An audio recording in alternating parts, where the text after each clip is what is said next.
Gusto mong mag-build ng personal brand mo from scratch, pero hindi mo alam kung paano ka magsisimula. Ganito lang gawin mo. Sana makatulong sa'yo. By the way, I'm Julius, and dinidocument ko yung entire journey ko from zero to building my own personal brand sa social media and content creation career. Hindi ako expert and wala rin akong team, wala pa, pero meron akong lakas ng loob para mag-take ng action para dun sa goal ko na yun. Dito sa channel na to, ipapakita ko step by step kung paano ko ginagawa lahat. No filter, real progress, real struggles, and real results. Gusto kong patunayan na hindi mo kailangan maging sikat o mayaman para magsimula. Ang kailangan mo lang is action. Kung ready ka na para mag-grow, matuto at mag-take action, subscribe na. Welcome sa episode 2 ng series natin, Changing My Habits. Bali ngayong araw, pag-uusapan natin yung pinaka-importanting bagay sa pagsisimula. Yun ay ang starting small. Minsan iniisip natin na kailangan natin ng perfect plan. Pero yung totoo, isang maliit na action lang yung kailangan para makapagsimula. Alam mo yung feeling na gusto mong magsimula, pero di mo alam paano. Yung parang ang daming kailangan gawin, tapos na-overwhelm ka kaya nauuwi sa wala. Ako rin ganun dati. Pero may natutunan ako kung paano ba talaga magsimula. Yung hindi lang basta mag-set ng goals, pero kung paano mo tatrabahuhin yung goals na yon step by step. Sa video na to, ipapakita ko mismo yung step by step na ginawa ko para ma-overcome ko yung analysis paralysis. Meaning, isip ka na lang ng isip, wala ka nang nagawa. Number 1 is clarity. Kailangan natin maging malinaw sa gusto natin.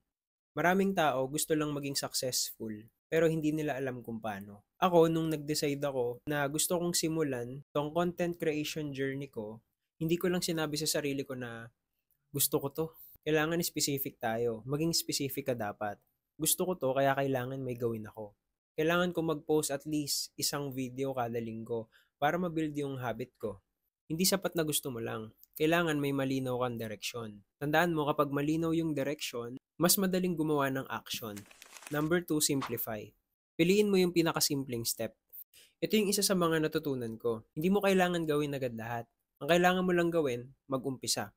Isang simpleng bagay lang muna. Para sa akin, yung first step, mag-setup ka ng camera tapos mag-record ka.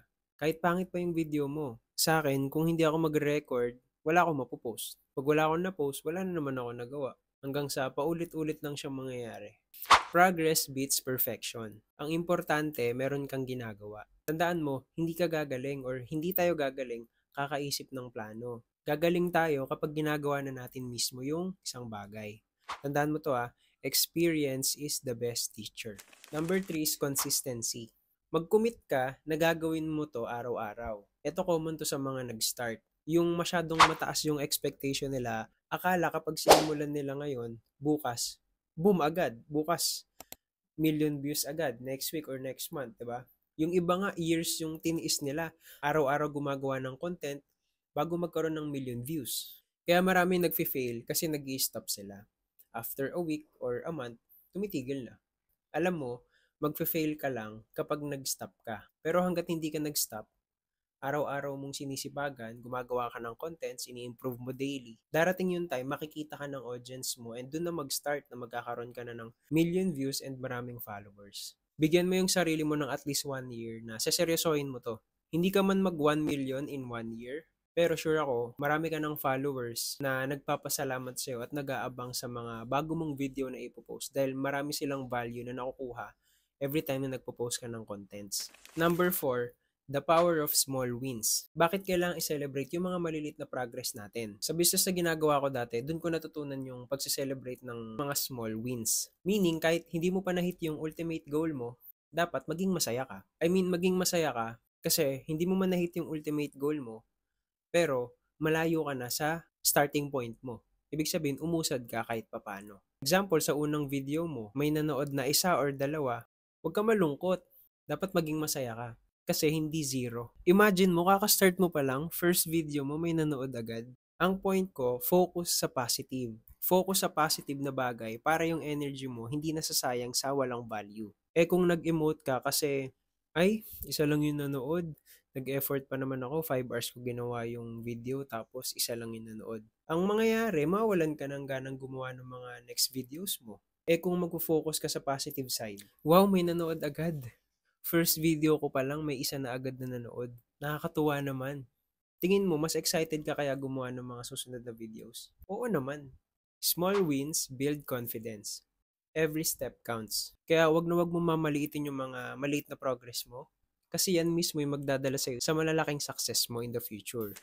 Number 5, build a system para di ka mapagod at mag-stop. Alam ko na hindi lang to tungkol sa motivation kasi darating yung araw na tamad ako, busy ako, parang walang nangyayari. Kaya ang ginagawa ko, gumawa ko ng system. Sa akin, ang ginagawa ko, yung schedule ko nakaayos. Nakaready na yung mga gagawin ko bukas bago pa ako matulog. Dadagdagan ko na lang siya in case may biglaan akong kailangan gawin. In short, may routine na ako na susundan pagkagising and bago pa matulog. Importante to para hindi ka natutulala na lang bigla kasi hindi mo pa alam kung ano yung gagawin mo sa loob ng isang araw. Makaka-help din to para maging consistent ka. Before kasi, habit ko na siya sa dati kong business na ayusin yung schedule ko. Lalo na may mga tao doon kasama ko sa team na kailangan ako. Kaya naging habit ko na siya. Tanda mo to, motivation fades. Ang motivation nawawala. Pero pag meron kang system, samahan mo ng discipline, yun yung magpupush sa'yo para magtuloy-tuloy.